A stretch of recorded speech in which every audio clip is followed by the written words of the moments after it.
let's talk about the mega churches, because you also write that this is maybe not coincidentally where we find the vast, overwhelming majority of mega churches in the country are in these type of geographical areas. Yeah, that's very interesting because it began as a practical matter. If you're going to build a church the size of a basketball arena, it's probably difficult and costly to do so. Well, not probably, it is difficult and costly to do so in an urban area or in a densely populated suburb. So it was Exurbia that had the open space and also the cheaply available land and the low property taxes, although that's a different matter because we're talking about religion. So the megachurches sprang up, and then they act as a magnet for people who attend these megachurches because many of them tend to be quite devout, and they want to move closer to their source of community, the institution that they attend and from which they gain some sense of belonging and purpose. So then they move closer to Exurbia. And in many of these exurban towns, they don't have much local government. I mean, they do in nominal terms. They don't have many third places in the classic sociological sense. It's a lot of corporate chains. But what they do have are megachurches. So the megachurch becomes the daycare, the source of political news and perspective, the source of social and recreational life. And I mean, I don't have to tell your audience why that's a big problem, because many of these megachurches, at best, they preach the prosperity gospel, which is destructive and insane. But at worst, they become citadels of Christian theocratic nationalism. Also, the thing that you mentioned is that there is a preponderance of casinos in these areas as well, and which also makes sense for very similar reasons, I guess. You need at least the ability for employment that you would pull out of the suburbs. And, you know, these people are going to drive 30, 40, 50 minutes to their work at the casino, but you want it out there where where you have actually the land, and I would imagine in some instances will also be on indigenous people's lands as well. Yeah, there are two areas where we've seen casinos grow. So the conversation is taking on like a people of faith theme, mega churches and gamblers. But post-industrial towns that take a gamble, pun intended, on casinos to revive their struggling local economies, which anecdotally and the data show never works.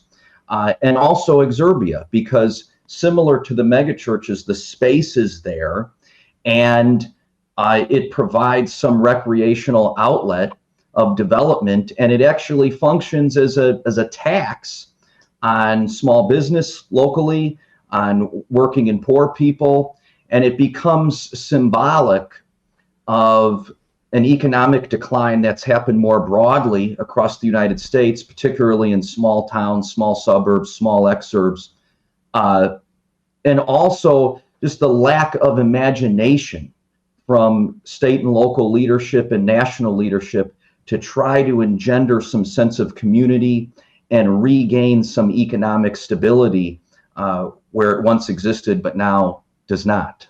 Is there an irony there with casinos coming into these areas that seem to be almost necessarily more religious, at least in terms of identification and in terms of coding?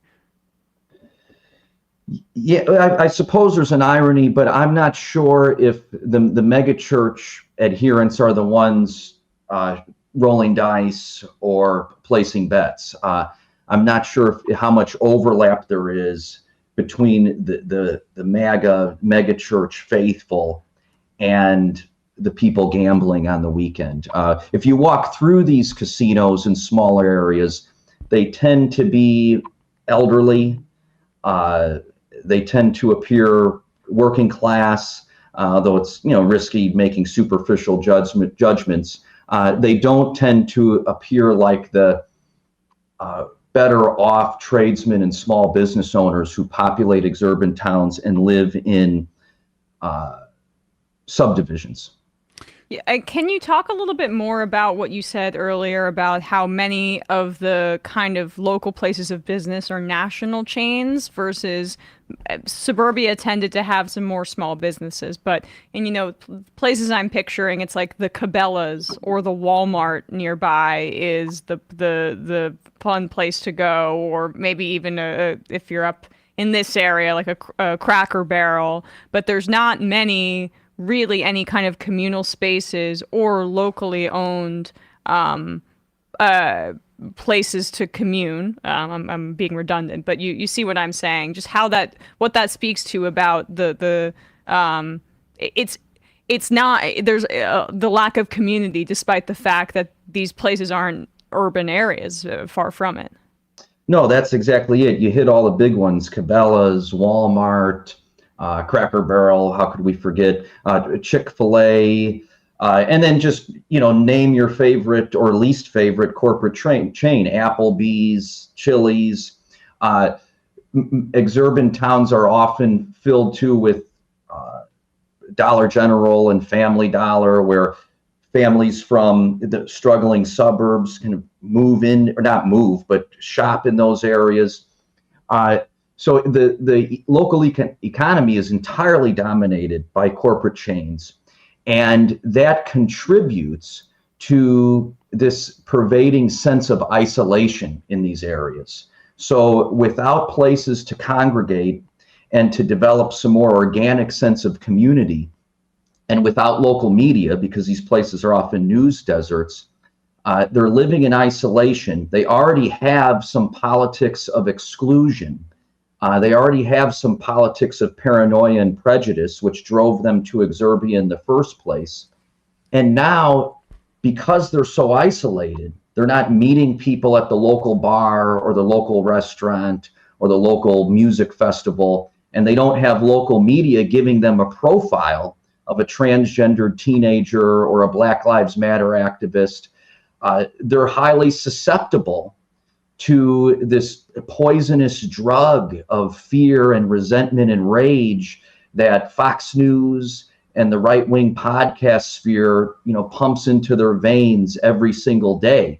Tucker Carlson becomes your local news anchor if you don't have a local news anchor. That's fascinating. And I would imagine, too, having only a series of corporate chains, that the top level of executives are really sort of like, you've got your regional manager may be, located in the city 60, 70 miles away, because they're handling multiple ones of these in the exurbs that they're traveling around, which means that you don't have people like even engaging in type of like a civic, you don't have the same incentive structure for people to engage in civic life like you do in suburbia, where, a lot of people, like, I'm a local car dealer or whatever it is, I'm going to go, or I'm the president of this local, or the owner of this small business, I'm going to go and be a part of, I don't know, the local goodwill or whatever it is committee, because it's good for my business. But there's not that same incentive structure to build a community there, because people aren't really invested in the community in any type of business sense either. Yeah, that's exactly it. My favorite bar is owned by two friends of mine, husband and wife, and my wife and I actually had our wedding reception there. And they're on a local arts committee. They started a music festival in their town. It's good for their business, but they're also sincere people. They believe in these things. They're very charitable locally. But you make a great point.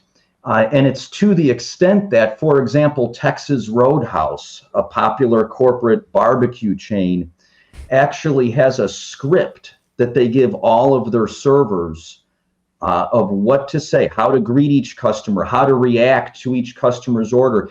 They even have planned times during the evening where they're all supposed to break out and dance to a certain country music song that's, piping through. So it becomes impossible to develop any authentic sense of camaraderie with people that could exist and in fact thrives at the bar I was just referencing if everything is happening according to a corporate script.